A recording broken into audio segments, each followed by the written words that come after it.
What made you choose your career and why? I didn't really choose this career. I was just a kid who was, in the street and the clubs and, young and worked in the mall. And I wanted to do parties and do all that because we was playing records and, making our little tapes and all that, pause tapes and just sharing music. We was just into music. And I had a friend who was a DJ. But I never was like, I want to be on the radio. That wasn't my thing. You wanted to be the DJ so you could be like that dude. Nah, we just was doing parties to holler at girls. Like, yeah, whatever. But I was actually, when I went to college, I went for sociology was my major, in anthropology. So I thought I was going to write books and teach and travel. Like, that was kind of where I was going. At 18 years old, I was probably making $70,000 a year. And so just doing clubs and I was on radio, you made a lot more money in the 90s in radio.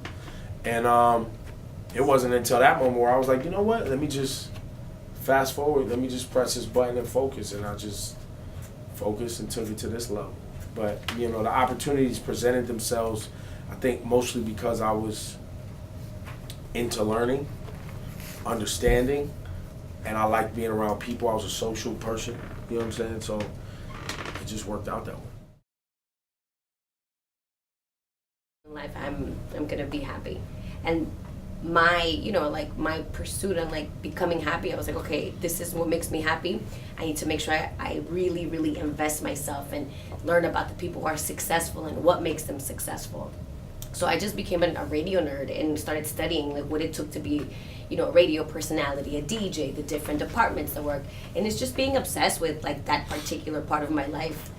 And till this day, I had this dream when I was 15 years old, and fast forward, I'm still doing it. I've been blessed to continue. But it's really, I just really wanted to be happy and make money while I'm doing it. So that's really. But when did you actually start making money? Oh, I probably started making money until I was real money, maybe 5 years ago. And how long you been in the game since? Oh my God, for 20 years. So it took a lot of sacrifices, a lot. So while everybody thought it was cool that I worked at a radio station, I really had to work 2-3 more jobs. Broke. To just make ends meet, to pay for my rent, to give me the opportunity to travel to the job where I was getting paid pennies, but I was happy. So it's so much more to it too. I think that's an important part of the conversation that people always look past. Right? People always see the end result and think it just happened. It don't just happen. At all. Bam. I had a teacher when I was in 5th grade, Mr. Rose, right? He asked me one day, he's like, what don't you want to do? If you could have a job, what don't you want to do? And I was like, I don't want to work at a supermarket. Everyone at the supermarket seems miserable. So then he asked me, I was like, okay, so what level of education, I was like, do you think, you need in order for you not to end up working at a supermarket? Not to say working at a supermarket was bad, right? But at the time, I'm like, I don't want that to be my end-all, be-all.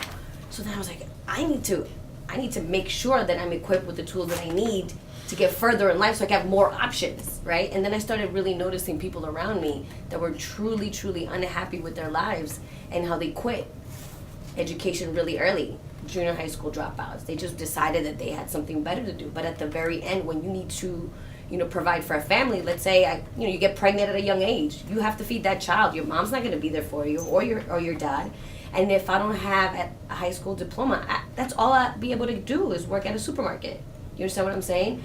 So he kind of scared me, and I was like, that's not going to be me. I'm just going to work hard to make sure that I don't end up working at a supermarket. Several teachers. I would say Mr. Regan, because he would do this 4th grade. He would do this thing, and I went to a predominantly white school because my mom didn't want me to go to school in my neighborhood because it was bad. So I was one of a few black kids in the school. And it was 4th grade, and Mr. Regan he would do this thing. He would zap you, right? And when you got zapped because you was talking. And every time you got zapped, you had to write a 100-word essay. This 4th grade. But what kind of zap? He was just not like a real. He would be like, "You're zapped." Okay, He was like, right? He had a little thing. He wouldn't actually touch you, and then he'd be like, "You zapped." So you have to write a 100-word essay. But for me, I wasn't afraid of getting zapped. So like for me, once again, back to me being competitive, you can't stop me. I'll write a 100-word essay every day. So I remember it was like 6 months straight. I wrote a 100-word essay every day because I was just like, you ain't gonna stop me from doing what I need to. I forgot what I was doing. It was something every day. I'm writing this essay every day. And then what ended up happening was he took all my essays and turned it into a book at the end of the year. So instead of him being like, you're a bad kid or whatever, he took all my creative writing and put it into like a book. And it was like, I gave it to my mom, and my mom was like, you always getting in trouble. But then this book came out of these stories, all these stories I had made up. And they gave me like an award and this whole thing for creative writing. What are your words of wisdom to our students? Put in that work, man. Have to. You have to. If you don't put in that work, you're getting left, man. That's what it is, man. You see what's happening. You see what's happening. Don't play yourself.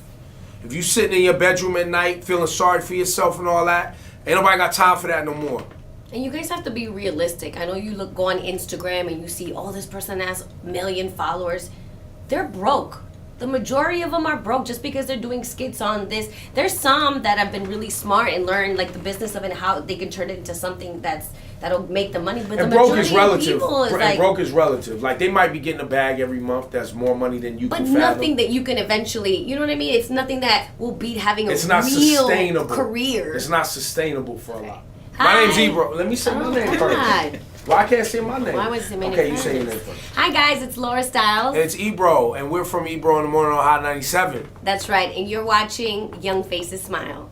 Your young face is smiling. Okay. That's so nice. Okay. My face is old, and it don't really smile. No sir.